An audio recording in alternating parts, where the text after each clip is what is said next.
Hello guys, welcome to my YouTube channel. स्वागत है आप सबका study with Usha ma'am channel पे। आज हम कक्षा 10वीं क्लास का इतिहास का पार्ट नंबर 4 औद्योगिकरण का युग के बारे में पढ़ेंगे। ठीक है, इससे पहले के जो चैप्टर हैं वो सारे चैप्टर में व्याख्या आप करा चुकी हूँ। आप उसका ट्यूब पे जाके आप देख सकते हैं। ठीक है, चलिए स्टार्ट करते हैं। ET Paul company music company ने सन 1900 में संगीत की एक किताब प्रकाशित की थी, जिसकी जिल्द पर दी गई तस्वीर में नई सदी के उदय डॉन ऑफ द सेंचुरी का ऐलान किया गया था। जैसा कि आप इस चित्र में देख सकते हैं, तस्वीर के मध्य में एक देवी जैसी तस्वीर है। यह देवी हाथ में नई शताब्दी की ध्वजा लिए प्रगति का फरिश्ता दिखाई देती है। उसका एक पांव पंखों वाले पहिए पर टिका हुआ है। यह पहिया समय का प्रतीक है। उसकी उड़ान भविष्य की ओर है। उसके पीछे उन्नति के चिन्ह तैर रहे हैं: रेलवे, कैमरा, मशीनें, प्रिंटिंग प्रेस और कारखाना। मशीन और तकनीक का यह महिमा मंडन एक अन्य तस्वीर में और भी ज़्यादा साफ दिखाई देता है। यह तस्वीर एक व्यापारिक पत्रिका के पन्नों पर 100 साल से भी पहले छपी थी। इस तस्वीर में दो जादूगर दिखाए गए हैं। ऊपर वाले हिस्से में प्राच्य इलाके का अलादीन है, जिसने अपने जादुई चिराग को रगड़कर एक भव्य महल का निर्माण कर दिया। नीचे एक आधुनिक मैकेनिक है जो अपने आधुनिक औजारों से एक नया जादू रच रहा है। वह पुल, पानी के जहाज, मीनार और गगनचुंबी इमारतें बनाता है। अलादीन पूरब और अतीत का प्रतीक है, मैकेनिक पश्चिम और आधुनिकता का। ये तस्वीरें आधुनिक विश्व की विजय गाथा कहती हैं। इस गाथा में आधुनिक विश्व द्रुत तकनीकी बदलावों व आविष्कारों, मशीनों व कारखानों, रेलवे और वासपोतों की दुनिया के रूप में दर्शाया गया है। इसमें औद्योगिकरण का इतिहास विकास की कहानी के रूप में सामने आता है और आधुनिक युग तकनीकी प्रगति के भव्य युग के रूप में उभरता है। अब ये छवियां और ये संबंध लोकमानस का हिस्सा बन चुके हैं। क्या आप भी तेज औद्योगिकरण को प्रगति व आधुनिकता के काल के रूप में नहीं देखते? क्या आपको नहीं लगता कि रेलवे और फैक्ट्रियों का निर्माण, गगनचुंबी इमारतों व पुलों का विस्तार समाज के विकास का घोतक होता है? ये छवियां किस प्रकार विकसित हुई हैं? इन विचारों से हमारा क्या संबंध है? क्या औद्योगिकरण के लिए तीव्र तकनीकी विकास हमेशा जरूरी होता है? क्या आज भी हम तमाम तरह के कामों के दिनों दिन बढ़ते मशीनीकरण का गुणगान कर सकते हैं? औद्योगिकरण से लोगों की जिंदगी पर क्या प्रभाव पड़ा? ऐसे सवालों का जवाब देने के लिए मैं औद्योगिकरण के इतिहास को समझना पड़ेगा। इस अध्याय में हम यही इतिहास पढ़ेंगे। यहाँ हम दुनिया के पहले औद्योगिक राष्ट्र ब्रिटेन और उसके बाद भारत में औद्योगिकरण का अध्ययन करेंगे, जहाँ औद्योगिक बदलावों का पैटर्न औपनिवेशिक शासन से तय हो रहा था। चलिए हम शुरुआत करते हैं औद्योगिक क्रांति से पहले। औद्योगिकरण को अक्सर हम कारखानों के विकास के साथ ही जोड़कर देखते हैं। जब हम औद्योगिक उत्पादन की बात करते हैं तो हमारा आशय फैक्ट्रियों में होने वाले उत्पादन से होता है, और जब हम औद्योगिक मजदूरों की बात करते हैं तो हमारा आशय कारखानों में काम करने वाले मजदूरों से ही होता है। ये तो देखिए ऑब्वियस सी बात है कि जब हम उद्योग की बात करते हैं तो यानी कि जो फैक्ट्रियों में जो काम होता है, ठीक है, फैक्ट्री में जो होने वाला जो उत्पादन होता है उससे हमारा मतलब होता है। ठीक है, और अगर हम औद्योगिक मजदूरों की बात करते हैं तो हमारा मतलब होता है कि जो लोग फैक्ट्रियों में काम करने वाले जो मजदूर होते हैं उनसे ही होता है। ठीक, औद्योगिकरण के इतिहास अक्सर प्रारंभिक फैक्ट्रियों की स्थापना से शुरू होते हैं, पर इस सोच में एक समस्या है। दरअसल इंग्लैंड और यूरोप में फैक्ट्रियों की स्थापना से भी पहले ही अंतर्राष्ट्रीय बाजार के लिए बड़े पैमाने पर औद्योगिक उत्पादन होने लगा था। यह उत्पादन फैक्ट्रियों में नहीं होता था। बहुत सारे इतिहासकार औद्योगिकरण के इस चरण को आधि औद्योगिकरण का नाम देते हैं। ठीक है, 17वीं और 18वीं शताब्दी में यूरोपीय शहरों के सौदागर गांव की तरफ रुख करने लगे थे। वे किसानों और कारीगरों को पैसा देते थे और उनसे अंतर्राष्ट्रीय बाजार के लिए उत्पादन करवाते थे। उस समय विश्व व्यापार के विस्तार और दुनिया के विभिन्न भागों में उपनिवेशों की स्थापना के कारण चीज़ों की मांगें बढ़ने लगी थी। इस मांग को पूरा करने के लिए केवल शहरों में रहते हुए उत्पादन नहीं बढ़ाया जा सकता था। वजह यह थी कि शहरों में शहरी दस्तकारी और व्यापारिक गिल्ड्स काफ़ी ताकतवर थे। ये गिल्ड्स उत्पादन के संगठन होते थे। गिल्ड से जुड़े उत्पादक कारीगरों को प्रशिक्षण देते थे, उत्पादकों पर नियंत्रण रखते थे, प्रतिस्पर्धा और मूल्य तय करते थे तथा व्यवसाय में नए लोगों को आने से रोकते थे। यानी कि देखिए, जो गिल्ड्स थे, गिल्ड्स कौन थे? जो गिल्ड्स थे, गिल्ड्स जो उत्पादन जो प्रोडक्शन करते थे, ठीक है, उनकी एक ऑर्गेनाइजेशन थी। ठीक है, और ये गिल्ड से जुड़े जो उत्पादक जो कारीगर होते थे, उन कारीगरों को क्या ट्रेनिंग देते थे, ठीक है, उनके प्रोडक्शन पर कंट्रोल रखते थे, और जो कंपटीशन होता था, ठीक है, उसके लिए जो मूल्य होते थे वो भी ये तय करते थे, और व्यवसाय में नए लोगों को आने से रोकते थे। ये गिल्ड्स के काम थे। ठीक है, शासकों ने भी विभिन्न गिल्ड्स को खास उत्पादों के उत्पादन और व्यापार का एक अधिकार दिया हुआ था। फलस्वरूप एक व्यापारी शहरों में कारोबार नहीं कर सकते थे, इसलिए वे गांव की तरफ जाने लगे। गांव में गरीब काश्तकार और दस्तकार सौदागरों के लिए काम करने लगे, जैसा कि आपने पिछले साल की पाठ्य पुस्तक में देखा है। यह एक ऐसा समय था जब खुले खेत खत्म होते जा रहे थे और कॉमन्स की बाड़ाबंदी की जा रही थी। अब तक अपनी रोजी रोटी के लिए साझा जमीनों से जलावन की लकड़ियां, बोरियां, सब्जियां, भूसा और चारा आदि बीनकर काम चलाने वाले छोटे किसान, कॉटेजर और गरीब किसान आमदनी के नए स्रोत ढूंढ रहे थे। ठीक है, एक देखिए छोटे किसान है, छोटे किसानों के लिए यहाँ पे एक शब्द यूज हुआ है, कॉटेजर। ठीक है, बहुतों के पास छोटे मोटे खेत तो थे, लेकिन उनसे घर के सारे लोगों का पेट नहीं भर सकता था। इसलिए जब सौदागर वहां आए और उन्होंने माल पैदा करने के लिए पेशगी रकम दी थी, तो किसान फौरन तैयार हो गए। सौदागरों के लिए काम करते हुए वे गांव में भी रहते हुए अपने छोटे छोटे खेतों को भी संभाल सकते थे। इस आदि औद्योगिक उत्पादन से होने वाली आमदनी ने खेती के कारण सिमटती आय में बड़ा सहारा दिया। अब उन्हें पूरे परिवार के श्रम संसाधनों के इस्तेमाल का मौका भी मिल गया। इस व्यवस्था से शहर और गांव के बीच एक घनिष्ठ संबंध विकसित हुआ। सौदागर रहते थे तो शहरों में थे, लेकिन उनके लिए ज्यादा काम देहात में चलता था। इंग्लैंड में कपड़ा व्यवसायी स्टेपलर से ऊन खरीदते थे और उसे सूती काटने वालों के पास पहुंचा देते थे। इससे जो धागा मिलता था उसे बुनकर फुलर्स और रंगसाजों के पास ले जाया जाता था। लंदन में कपड़ों की फिनिशिंग होती थी। इसके बाद निर्यातक व्यापारी कपड़ों को अंतर्राष्ट्रीय बाजार में बेच देते थे। इसलिए लंदन तो फिनिशिंग सेंटर के रूप में ही जाने लगा। ठीक है, यानी कि फिनिशिंग सेंटर के रूप में किसे जाना जाता था? लंदन को। ठीक है, क्योंकि वहां पर लंदन में कपड़ों की फिनिशिंग होती थी। एक इसमें शब्द आया स्टेपलर्स। देखिए, स्टेपलर्स का मतलब होता है कि ऐसे व्यक्ति जो रेशे के हिसाब से ऊन को स्टेपल करता है या उसको छांटता है, तो वो क्या कहलाते हैं? स्टेपलर्स। ठीक है, और फुलर्स क्या होते हैं? ऐसे व्यक्ति जो पुल करता है, यानी चुन्नटों के सारे कपड़े को जो समेटता है, उसको क्या बोला जाता है? फुलर बोला जाता है। ठीक है, और कार्डिंग क्या होता है? वह प्रक्रिया जिसमें कपास या ऊन आदि रेशों को कताई के लिए तैयार किया जाता है। ठीक है, यह आदि औद्योगिक व्यवस्था व्यावसायिक आदान प्रदान के नेटवर्क का हिस्सा थी। इस पर सौदागरों का नियंत्रण था और चीजों का उत्पादन कारखानों की बजाय घरों में होता था। उत्पादन के प्रत्येक चरण में प्रत्येक सौदागर 20 से 25 मजदूरों से काम करवाता था। इसका मतलब यह था कि कपड़ों के हर सौदागर के पास सैकड़ों मजदूर काम करते थे। अब हम बात करते हैं कारखानों का उदय। इंग्लैंड में सबसे पहले 1730 के दशक में कारखाने खुले, लेकिन उनकी संख्या में तेजी से इजाफा 18वीं सदी के आखिर में ही हुआ। कपास कॉटन नए युग का प्रतीक थी। 19वीं सदी के आखिर में कपास के उत्पादन में भारी बढ़ोतरी हुई। 1760 में ब्रिटेन अपने कपास उद्योग की जरूरतों को पूरा करने के लिए 25 लाख पौंड कच्चे कपास का आयात करता था। 1787 में यह आयात बढ़कर 220 लाख पौंड तक पहुंच गया। यह इजाफा उत्पादन की प्रक्रिया में बहुत सारे बदलावों का परिणाम था। आइए देखिए कि ये बदलाव कौन से थे। 18वीं सदी में कई ऐसे आविष्कार हुए जिन्होंने उत्पादन प्रक्रिया, कार्डिंग, ऐंठना व कताई और लपेटने की हर चरण की कुशलता बढ़ा दी। प्रति मजदूर उत्पादन बढ़ गया और पहले से ज्यादा मजबूत धागों व रेशों का उत्पादन होने लगा। इसके बाद रिचर्ड आर्कराइट ने सूती कपड़ा मिल की रूपरेखा सामने रखी। अभी तक कपड़ा उत्पादन पूरे देहात में फैल हुआ था। यह काम लोग अपने अपने घर पर ही करते थे, लेकिन अब महंगी नई मशीनें खरीदकर उन्हें कारखानों में लगाया जा सकता था। कारखानों में सारी प्रक्रिया एक छत के नीचे और एक मालिक के हाथों में आ गई। इसके चलते उत्पादन प्रक्रिया पर निगरानी, गुणवत्ता का ध्यान रखना और मजदूरों पर नजर रखना संभव हो गया था। जब तक उत्पादन गांव में हो रहा था, तब तक ये सारे काम संभव नहीं थे। 19वीं सदी की शुरुआत में कारखाने इंग्लैंड के भूदशा का अभिन्न अंग बन गए। ये नए कारखाने इतने विशाल और नई प्रौद्योगिकी की ताकत इतनी जादुई दिखाई देती थी कि उस समय के लोगों की आंखें चौंधिया जाती थी। लोगों का ध्यान कारखानों पर टिका रहता था। वे इस बात को मानो भूल ही जाते थे कि उनकी आंखों से ओझल गलियों वर्कशॉप्स में अभी भी उत्पादन चालू है। हम बात करते हैं औद्योगिक परिवर्तन की रफ्तार। औद्योगिकरण की प्रक्रिया कितनी तेज थी? क्या औद्योगिकरण का मतलब केवल फैक्ट्री उद्योगों के विकास तक ही सीमित होता है? पहला देखिए, सूती उद्योग और कपास उद्योग ब्रिटेन के सबसे फलते फूलते उद्योग थे। तेजी से बढ़ता हुआ कपास उद्योग 1840 के दशक तक औद्योगिकरण के पहले चरण में सबसे बड़ा उद्योग बन चुका था। इसके बाद लोहा और स्टील उद्योग आगे निकल गए।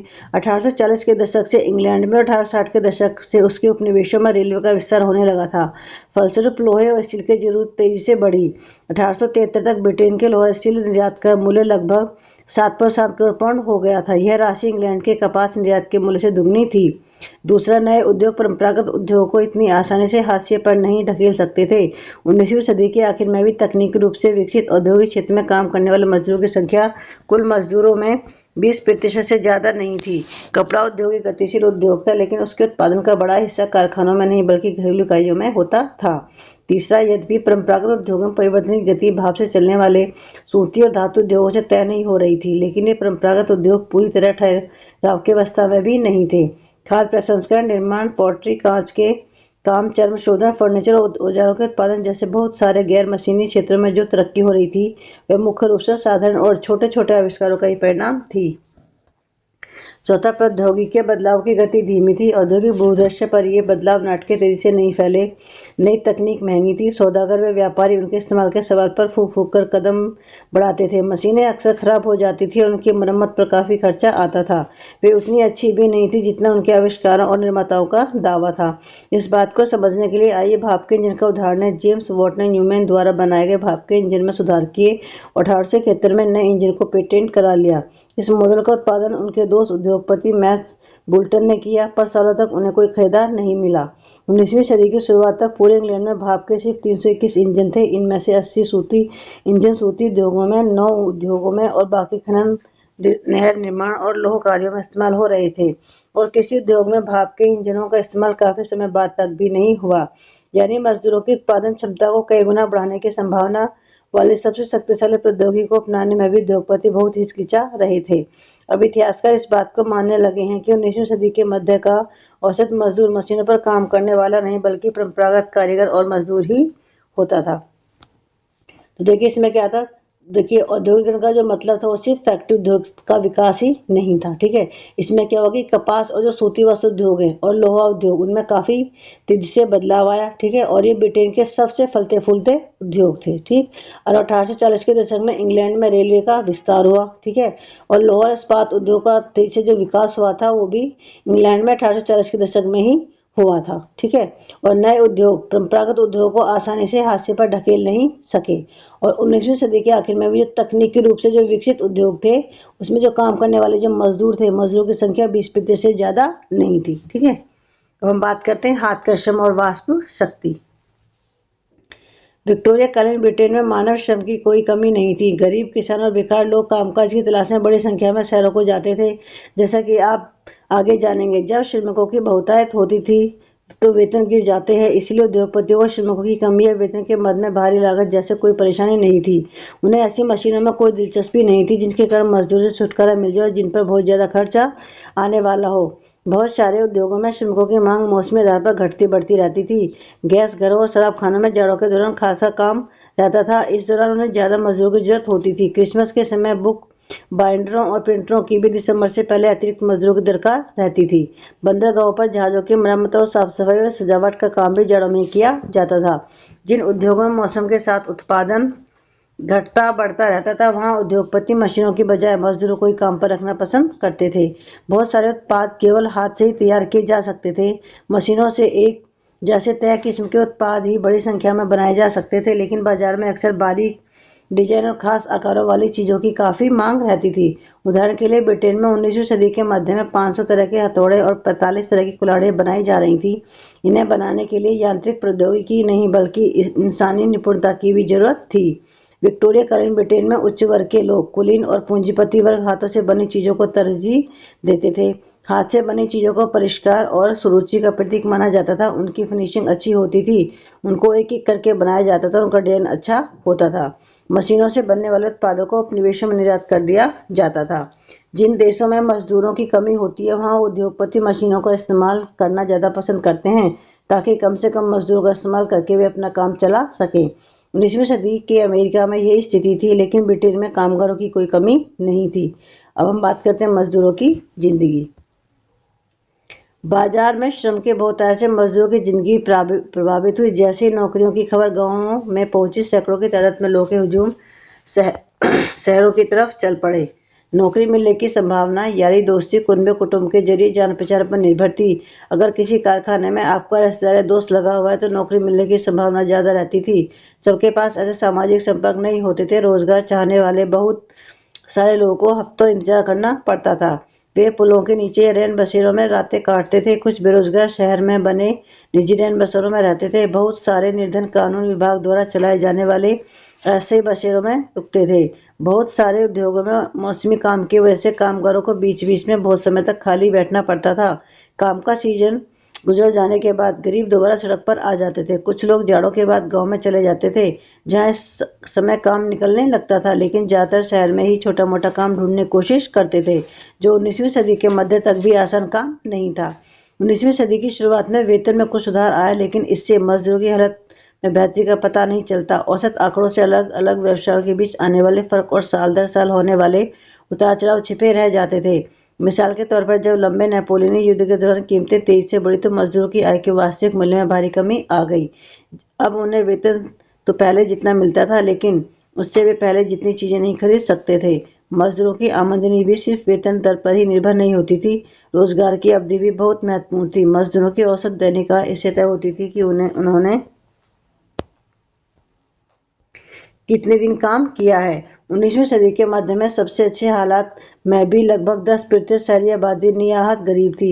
1830 के दशक में आई आर्थिक मंदी जैसे दौरों में बेरोजगारों की संख्या विभिन्न क्षेत्रों में 35 से 75% तक पहुंच जाती थी। बेरोजगारों की आशंका के कारण मजदूर नई प्रौद्योगिकी से चिढ़ते थे। जब ऊन उद्योग में स्निपिंग जैनी मशीन का इस्तेमाल शुरू किया गया तो हाथ से ऊन काटने वाली औरतें इस तरह की मशीनों पर हमला करने लगी। जैनी के इस्तेमाल पर यह टकराव लंबे समय तक चलता रहा। 1840 के दशक के बाद शहरों में निर्माण की गतिविधियां तेजी से बढ़ी। लोगों के लिए नए रोजगार पैदा हुए, सड़कों को चौड़ा किया गया, नए रेलवे स्टेशन बने, रेलवे लाइनों का विस्तार किया गया, सुरंगें बनाई गई, निकासी और सीवर व्यवस्था बिछाई गई, नदियों के तटबंध बनाए गए। परिवहन उद्योग में काम करने वालों की संख्या 1840 के दशक में दोगुना और अगले 30 सालों में एक बार फिर दोगुनी हो गई।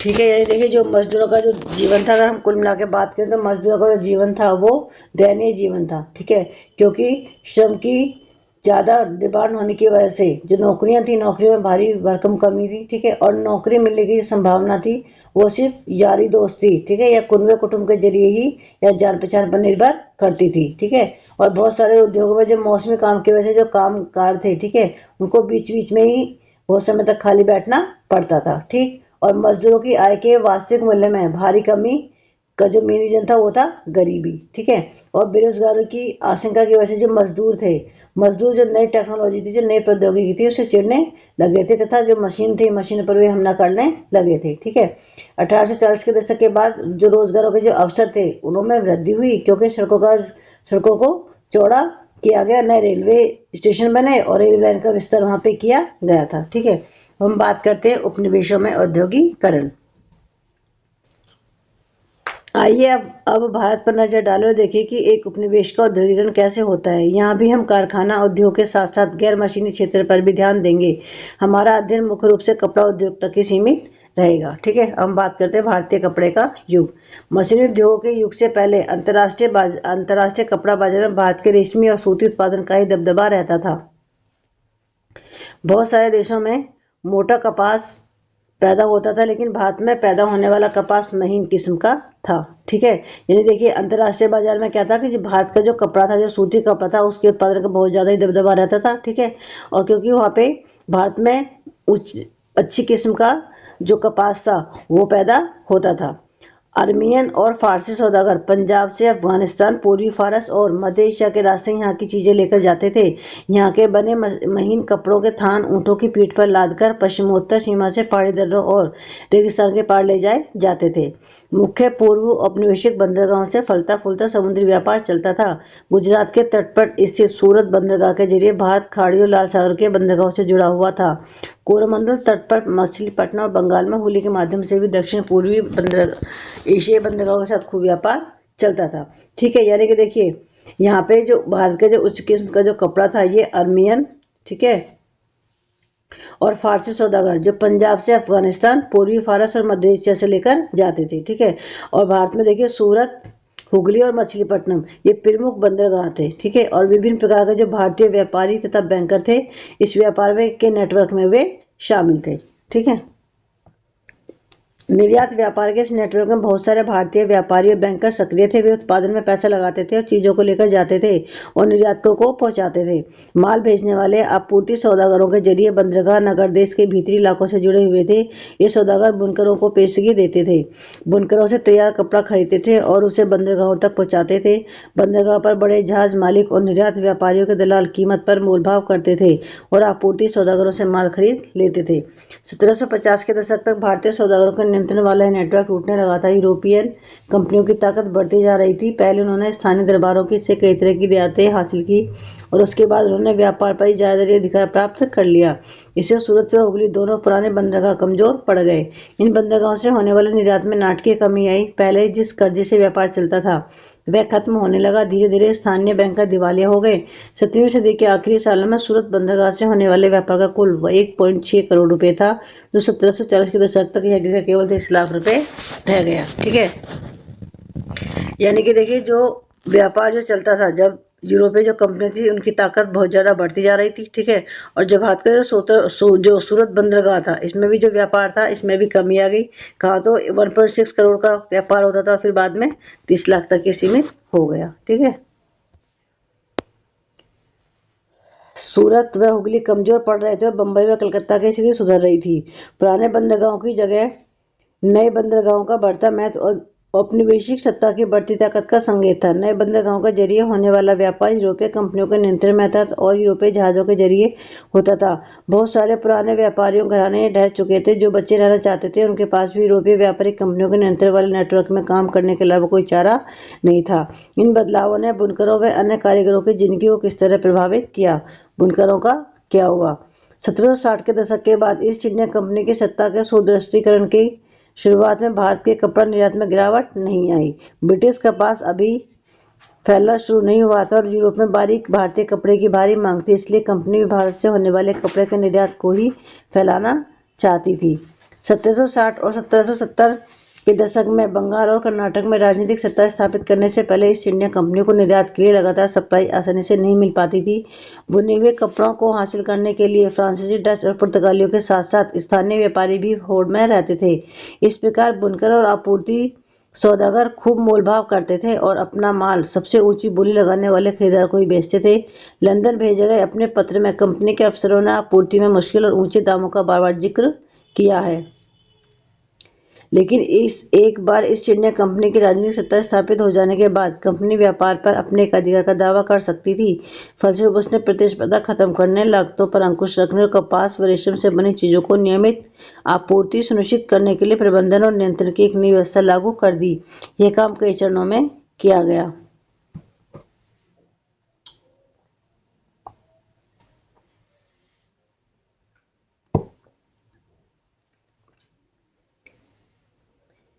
पहला, कंपनी ने कपड़ा व्यापार में सक्रिय व्यापारी दलालों को खत्म करने तथा बुनकरों पर ज्यादा प्रत्यक्ष नियंत्रण स्थापित करने की कोशिश की।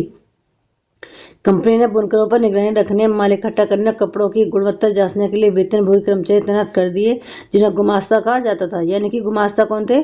गुमास्ता वो थे जिनको कपड़ों की जांच करने के लिए, ठीक है, जिनको सैलरी दी जाती थी, एक कर्मचारी थे जिनको गुमास्ता कहा जाता था। दूसरा, कंपनी को माल बेचने वाले बुनकरों को अन्य खरीदारों के साथ कारोबार करने पर पाबंदी लगा दी। इसके लिए उन्हें पेशगी रकम दी जाती थी। एक बार काम का ऑर्डर मिलने पर बुनकरों को उच्च कच्चा माल खरीदने के लिए कर्जा दे दिया जाता था। जो कर्जा लेते थे उन्हें अपना बनाया हुआ कपड़ा गुमास्ता को ही देना पड़ता था, उसे वे किसी और व्यापारी को नहीं बेच सकते थे। जैसे जैसे कर्जे मिलते गए और महीन कपड़े की मांग बढ़ने लगी, ज्यादा कमाई की आस में बुनकर पेशगी स्वीकार करने लगे। बहुत सारे बुनकरों के पास जमीन के छोटे छोटे पट्टे थे जिन पर वे खेती करते थे और अपने परिवार की जरूरतें पूरा कर लेते थे। अब वे इस जमीन को भाड़े पर देकर पूरा समय बुनकर में लगाने लगे। अब पूरा परिवार ही काम करने लगा। बच्चे व औरतें सभी कुछ न कुछ काम करते थे। लेकिन जल्द ही बहुत सारे बुनकर गांवों में बुनकरों गुमास्ता के बीच टकराव की खबरें आने लगी। इससे पहले आपूर्ति सौदागर अक्सर बुनकर गांव में ही रहते थे और बुनकरों से उनके नजदीकी ताल्लुकात होते थे। वे बुनकरों की जरूरतों का ख्याल रखते थे और संकट के समय उनकी मदद करते थे।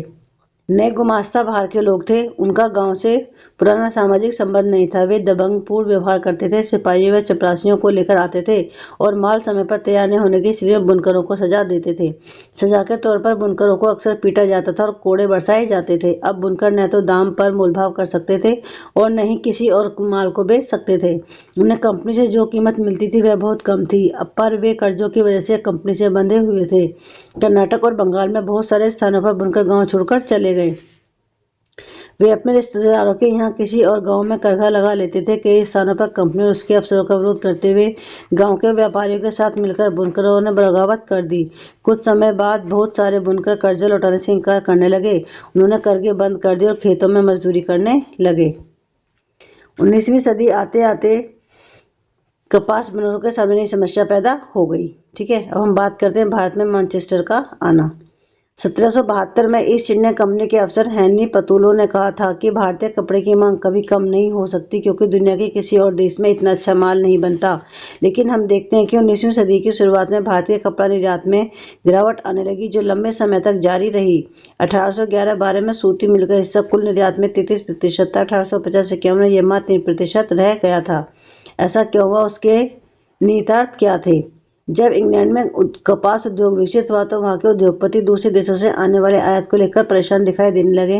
उन्होंने सरकार पर दबाव डाला कि वह आयातित कपड़े पर आयात शुल्क वसूल करे, जिससे मैनचेस्टर में बने कपड़े भारी प्रतिस्पर्धा के बिना इंग्लैंड में आराम से बिक सकें। दूसरी तरफ उन्होंने ईस्ट इंडिया कंपनी पर दबाव डाला कि वह ब्रिटिश कपड़ों को भारतीय बाजारों में भी बेचे। 19वीं सदी की शुरुआत में ब्रिटेन के वस्त्र उत्पादकों के निर्यात में नाटकीय वृद्धि हुई। 18वीं सदी के आखिर में भारत में उत्पादों का न के बराबर निर्यात होता था। 1850 तक आते आते सूती का आयात भारतीय आयात में 31% हो चुका था। 1870 तक यह आंकड़ा 50% से ऊपर चला गया। इस प्रकार भारत में कपड़ा बुनकरों के सामने एक साथ दो समस्याएं थी। उनका निर्यात ढह रहा था और स्थानीय बाजार सिकुड़ने लगा था। ठीक है, यानी कि जो स्थानीय बुनकर थे उनके सामने मेन दो समस्याएं थी कि जो उनका जो निर्यात का जो बाजार था, ठीक है, जो उनका कपड़ा निर्यात होता था वो कम हो रहा था और जो स्थानीय बाजार थे वो भी सिकुड़ने लगे थे। ठीक है,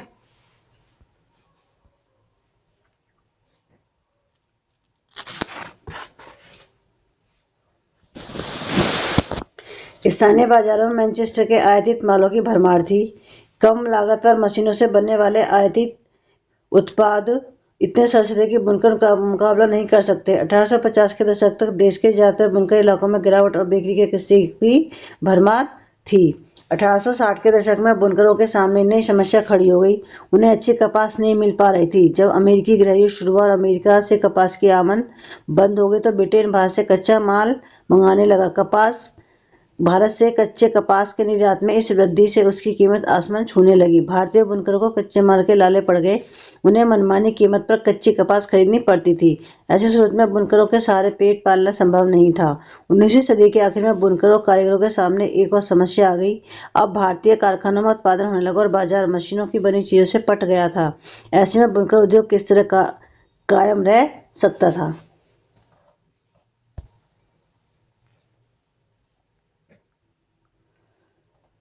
अब हम बात करते हैं फैक्ट्रियों का आना। बम्बई में पहली कपड़ा मिल 1854 में लगी और 2 साल बाद उसके उत्पादन में होने लगा। 1862 तक वहाँ ऐसी 4 मिलें काम कर रही थी। उनमें 94,000 और 2,150 करघे थे। उसी समय बंगाल में जूट मिलें खुलने लगी। वहाँ देश की पहली जूट मिल 1855 और दूसरी 7 साल बाद 1862 में चालू हुई। उत्तर भारत में एल्गिन मिल 1860 के दशक में कानपुर में खुली। इसके बाद साल भर बाद अहमदाबाद की पहली कपड़ा मिल भी चालू हो गई। 1874 में मद्रास में पहली कताई और बुनाई मिल खुल गई। ठीक है, तो यानी कि देखिए भारत की जो पहली सूती कपड़ा मिल कब बनी थी? जब बम्बई में बनी थी 1854 में। ठीक है, और पहली जूट मिल बंगाल में 1855 में। ठीक है, और 1860 में कानपुर में जो एल्गिन मिल की स्थापना हुई थी। ठीक है, और 1874 में मद्रास में प्रथम कताई और बुनाई मिल की स्थापना की गई थी। अब प्रारंभिक उद्योग। देश के विभिन्न भागों में तरह तरह के लोग उद्योग लगा रहे थे। आइए देखें ये लोग कौन थे। बहुत सारे व्यावसायिक समूह का इतिहास चीन के साथ व्यापार के जमाने से चला आ रहा था। जैसा कि पिछले साल किताब में आपने पढ़ा था, 18वीं सदी के आखिर से ही अंग्रेज भारतीय अफीम का चीन से निर्यात करने लगे थे। उसके बदले में वे चीन से चाय खरीदते थे और इंग्लैंड जाती थी। इस व्यापार में बहुत सारे भारतीय कारोबार सहायक की हैसियत में पहुंच गए थे। वे पैसा उपलब्ध कराते थे, आपूर्ति सुनिश्चित करते थे और माल को जहाजों में लाद कर रवाना करते थे। व्यापार से पैसा कमाने के बाद उनमें से कुछ व्यवसायी भारत में औद्योगिक उद्यम स्थापित करना चाहते थे। बंगाल में द्वारकानाथ टैगोर ने चीन के साथ व्यापार में खूब पैसा कमाया और वे उद्योगों में निवेश करने लगे। 1830-1840 के दशकों में उन्होंने 6 संयुक्त उद्यम कंपनियां लगा ली थी। 1840 के दशक में आए व्यापक व्यावसायिक संकटों में औरों के साथ साथ टैगोर के उद्यम भी बैठ गए।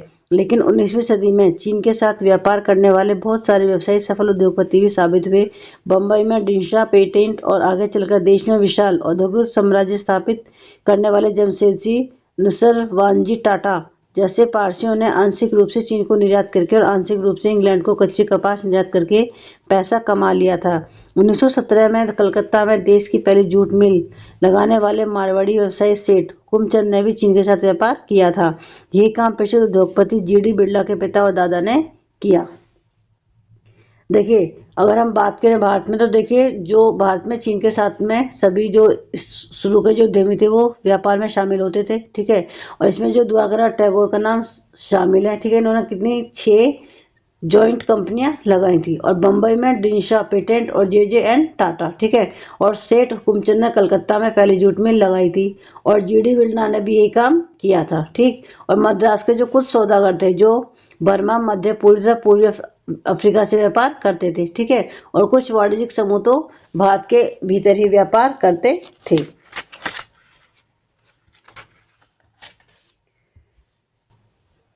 पूंजी इकट्ठा करने के लिए अन्य व्यापारिक नेटवर्क का सहारा लिया गया। मद्रास से कुछ सौदागर बर्मा से व्यापार करते, जबकि कुछ के मध्य पूर्व व पूर्वी अफ्रीका में संबंध थे। इनके अलावा भी कुछ वाणिज्यिक समूह थे, लेकिन वे विदेश व्यापार से सीधे जुड़े हुए नहीं थे।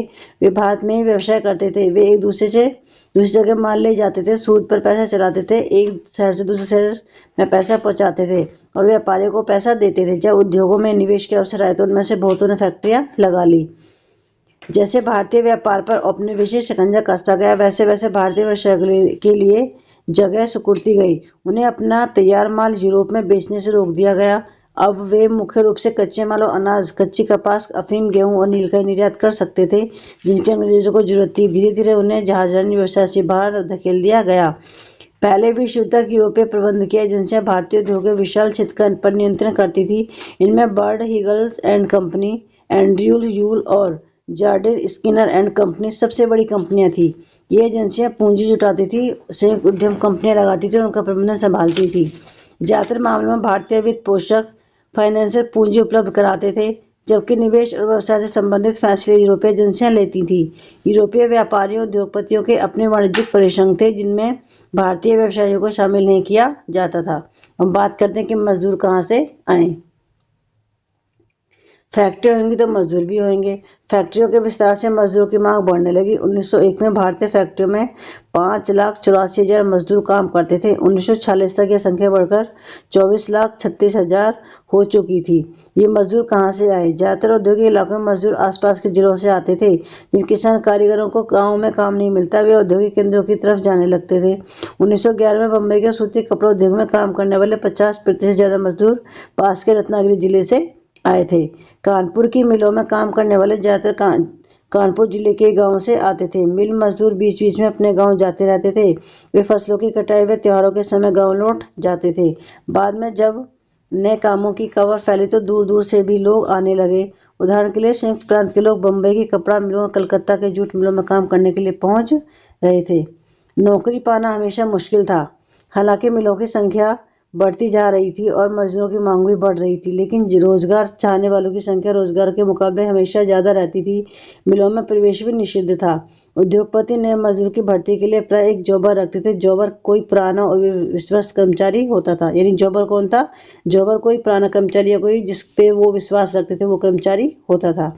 वह अपने गाँव से लोगों को लाता था, उन्हें काम का भरोसा देता था, उन्हें शहर में जमने के लिए मदद देता और मुसीबत में पैसे से मदद करता। इस प्रकार जौहर ताकतवर और मजबूत व्यक्ति बन गया। बाद में जौहर मदद के बदले पैसे और तोहफों की मांग करने लगे और मजदूरों की जिंदगी को नियंत्रित करने लगे, ठीक है। समय के साथ फैक्ट्री मजदूरों की संख्या बढ़ने लगी। जैसा कि आप देखेंगे, कुल औद्योगिक श्रम शक्ति में का अनुपात बहुत छोटा था। अब बात करते हैं औद्योगिक विकास का अनूठापन। भारत में औद्योगिक उत्पादन पर वर्चस्व रखने वाली यूरोपीय प्रबंधकीय एजेंसियों की कुछ खास तरह के उत्पादों में दिलचस्पी थी। उन्होंने अपनी सरकार से सस्ती कीमत पर जमीन लेकर चाय व कॉफी के बागान लगाए और खनन, नील व जूट व्यवसाय में पैसे का निवेश किया। इनमें से ज्यादातर ऐसे उत्पाद थे जिनकी भारत में बिक्री के लिए नहीं बल्कि मुख्य रूप से निर्यात के लिए आवश्यकता थी। 19वीं सदी के आखिर में जब भारतीय व्यवसाय उद्योग लगाने लगे तो उन्हें भारतीय बाजार में मैनचेस्टर की बनी चीजों से प्रतिस्पर्धा नहीं की। भारत आने वाले ब्रिटिश मालों में धागा बहुत अच्छा नहीं था, इसलिए भारत के शुरुआती सूती मिलों में कपड़े की बजाय मोटे सूती धागे बनाए जाते थे। जब धागे का आयात किया जाता था तो वह हमेशा बेहतर किस्म का होता था। भारतीय कताई मिलों में बर्तन बनने वाले धागे का भारत के हथकरघा बनकर इस्तेमाल करते थे या उन्हें चीन को निर्यात कर दिया जाता था। ठीक है।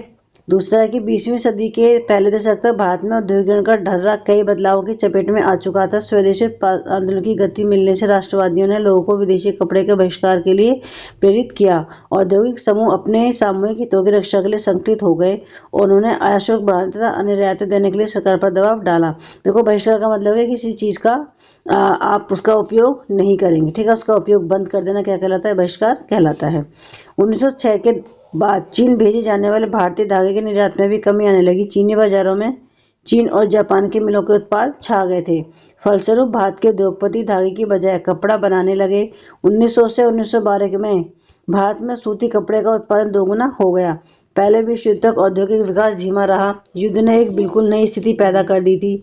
ब्रिटिश कारखाने सेना की जरूरतों को पूरा करने के लिए युद्ध संबंधी उत्पादन में व्यस्त थे, इसलिए भारत में मैनचेस्टर के माल का आयात कम हो गया।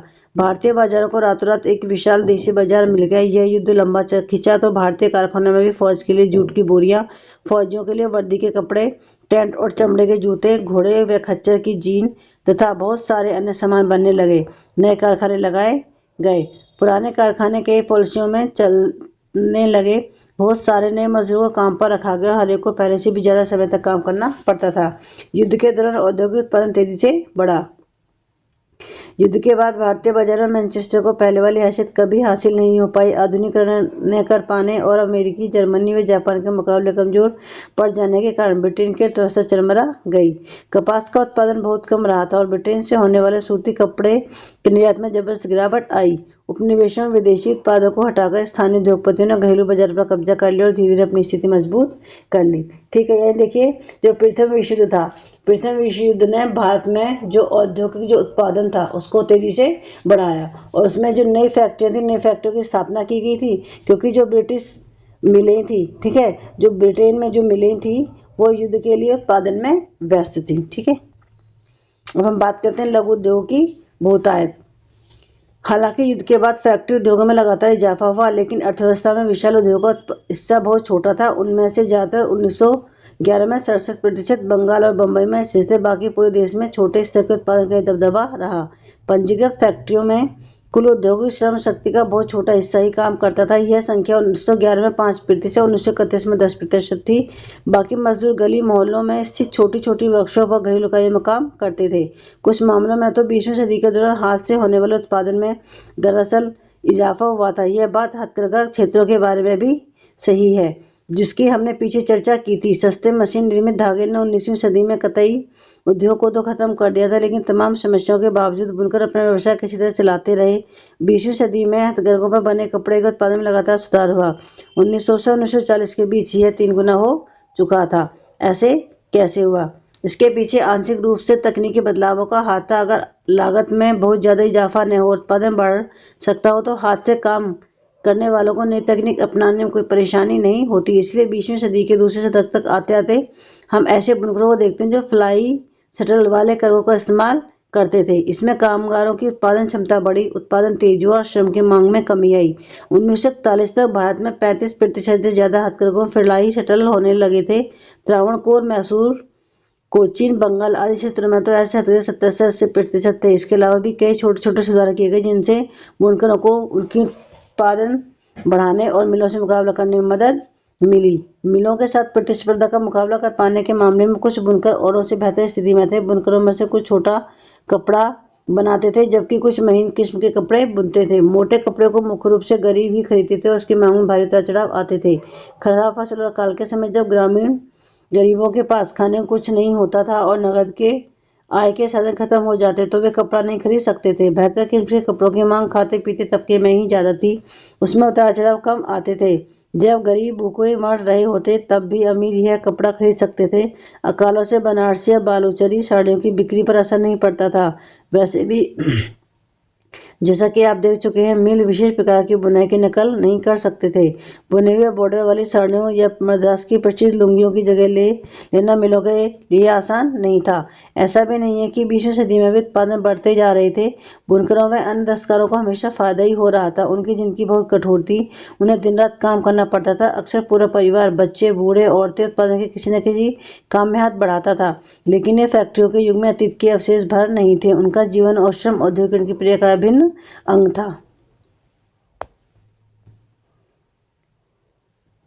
अब हम बात करते हैं वस्तुओं के लिए बाजार। हम देख चुके हैं कि किस तरह ब्रिटिश निर्माताओं ने भारतीय बाजार पर कब्जे के लिए प्रयास किया और किस तरह भारतीय बुनकरों व दस्तकारों, व्यापारियों, उद्योगपतियों व उपनिवेशिक नियंत्रण का विरोध किया। आयात शुल्क सुरक्षा के लिए मांग उठाई, अपने लिए जगह बनाई और अपने माल के बाजार को फैलाने का प्रयास किया। जब नई चीजें बनती हैं तो लोगों को उन्हें खरीदने के लिए प्रेरित करना भी पड़ता है। लोगों को लगना चाहिए कि उन्हें उस उत्पाद की जरूरत है, इसके लिए क्या किया गया। नई उपभोक्ता पैदा करने का एक तरीका विज्ञापनों का है। जैसा कि आप जानते हैं, विज्ञापन विभिन्न उत्पादों को जरूरी और वांछनीय बना लेते हैं। वे लोगों की सोच बदल देते हैं और नई जरूरतें पैदा कर देते हैं। आज हम एक ऐसी दुनिया में हैं जहाँ चारों तरफ विज्ञापन छाए हुए हैं। अखबारों, पत्रिकाओं, होर्डिंग्स, दीवारों, टेलीविजन के पर्दे पर सब जगह विज्ञापन छाए हुए हैं। लेकिन अगर हम इतिहास में पीछे मुड़कर देखें तो पता चलता है कि औद्योगिक की शुरुआत से विज्ञापनों ने विभिन्न उत्पादों के बाजार को फैलाने में और एक नई उपभोक्ता संस्कृति रचने में अपनी भूमिका निभाई है। जब मैनचेस्टर के उद्योगपतियों ने भारत में कपड़ा बेचना शुरू किया तो वे कपड़े के बंडलों पर लेबल लगाते थे। लेबल का फायदा यह होता था कि खरीदार को कंपनी का नाम व उत्पादन की जगह पता चल जाती थी। लेबल ही चीजों की गुणवत्ता का प्रतीक भी था। जब किसी लेबल पर मोटे अक्षरों में मेड इन मैनचेस्टर लिखाया देता था तो खरीदार को कपड़ा खरीदने में किसी तरह का डर नहीं रहता था। लेबलों पर सिर्फ शब्द और अक्षर ही नहीं होते थे, उन पर तस्वीरें भी बनी होती थी जो अक्सर बहुत सुंदर होती थी। अगर हम पुराने लेबलों को देखें तो उनके निर्माताओं की सोच, उनके हिसाब किताब और लोगों को आकर्षित करने के तरीकों का अंदाजा लगा सकते हैं। इन लेबलों पर भारतीय देवी देवताओं की तस्वीरें प्राय होती थी। देवी देवताओं की तस्वीर के बहाने निर्माता ये दिखाने की कोशिश करते थे कि ईश्वर भी चाहता है कि लोग उस चीज को खरीदें। कृष्ण या सरस्वती की तस्वीरों का फायदा ये होता था कि विदेश में बनी चीजें भी भारतीयों को जानी पहचानी सी लगती थी। 19वीं सदी के आखिर में निर्माता अपने उत्पादों को बेचने के लिए कैलेंडर छपवाने लगे थे। अखबारों और पत्रिकाओं को तो पढ़े लिखे लोग ही समझ सकते थे, लेकिन कैलेंडर उनको भी समझ में आ जाते थे जो पढ़ नहीं सकते थे। चाय की दुकानों, दफ्तरों में, मध्यवर्गीय घरों में ये कैलेंडर लटके रहते थे। जो इन कैलेंडरों को लगाते थे वे विज्ञापन को भी हर रोज पूरे साल देखते थे। इन कैलेंडरों में भी नए उत्पादों को बेचने के लिए देवताओं की तस्वीर होती थी। देवताओं की तस्वीरों की जगह महत्वपूर्ण व्यक्तियों, सम्राटों व नवाबों की तस्वीरें भी विज्ञापनों व कैलेंडरों में खूब इस्तेमाल होती थी। इनका संदेश अक्सर ये होता था, अगर आप इस शाही व्यक्ति का सम्मान करते हैं तो इस उत्पाद का भी सम्मान कीजिए। और इस उत्पाद को राजा इस्तेमाल करते हैं या उसे शाही निर्देश से बनाया गया तो उसकी गुणवत्ता पर सवाल खड़ा नहीं किया जा सकता। जब भारतीय निर्माताओं ने विज्ञापन बनाए तो उनमें राष्ट्रवादी संदेश साफ दिखाई देता था। इनका आशय यह था कि अगर आप राष्ट्र की परवाह करते हैं तो उन चीज़ों को खरीदिए जिन्हें भारतीयों ने बनाया। ये विज्ञापन स्वदेशी विज्ञापन के राष्ट्रवादी संदेश के वाहक बन गए। ठीक है, देखिए अगर हम बात करें कि यहाँ पे वस्तुओं के जो बाजार बनाने का जो तरीका था वो था विज्ञापन करना या दूसरा उस पर लेबल लगाना। ठीक है, और यहाँ पे ज़्यादातर देखिए जो मैनचेस्टर के जो उत्पादन होते थे उस पर मैनचेस्टर में बनी जो वस्तुएं होती थी उस पर मोटे तौर पर गुणवत्ता दिखाने के लिए लिखवाते थे। ठीक है, और दूसरा आपका जो कैलेंडर का प्रयोग उत्पाद को उन व्यक्तियों के बीच में पहुंचाने के लिए किया जाता था जो पढ़ लिख नहीं सकते थे। ठीक है, और साथ में जो भारतीय देवी देवताओं की जो तस्वीरें थी उनको प्राय विदेशों में बनी चीज का स्थानीय संबंध दिखाने के लिए की जाती थी। ठीक है, और जो भारतीय निर्माताओं के द्वारा अपने उत्पाद के माध्यम से जो राष्ट्रवादी संदेश दिया जाता था कि अगर आप राष्ट्र की परवाह करते तो इन चीजों को आप खरीदें। ठीक है, अब हम बात करते हैं निष्कर्ष। जाहिर है कि उद्योग के युग में बड़े बड़े प्रौद्योगिक बदलाव आए, फैक्ट्रियों का उदय हुआ और नई औद्योगिक श्रम शक्ति अस्तित्व में आई है। लेकिन जैसा कि आपने देखा है, इस युग में हाथ से बनने वाली चीजें और छोटे पैमाने का उत्पादन भी औद्योगिक भूदृश्य का महत्वपूर्ण हिस्सा रहा है। ठीक है, देखो आप ये देख सकते हैं, इसमें एक चित्र दिखा रखा है एक भारतीय मिल में बने कपड़े का लेवल। ठीक है, इसमें देखिए, इसमें एक देवी अहमदाबाद की मिल में बना कपड़ा दान कर रही है और लोगों से भारत में बने कपड़े का इस्तेमाल का आह्वान कर रही है। ठीक है, तो देखिए इस चैप्टर में बस इतना ही। ठीक है, जिन्होंने मेरे चैनल को लाइक नहीं किया प्लीज़ मेरे चैनल को लाइक और सब्सक्राइब करना ना भूलें। ठीक है, और साथ में इन दूसरे बच्चों को भी शेयर करें जिससे सबको फ़ायदा मिल सके। ठीक है, इस चैप्टर में बस इतना ही। मिलते हैं आपसे नेक्स्ट वीडियो में। Thank you.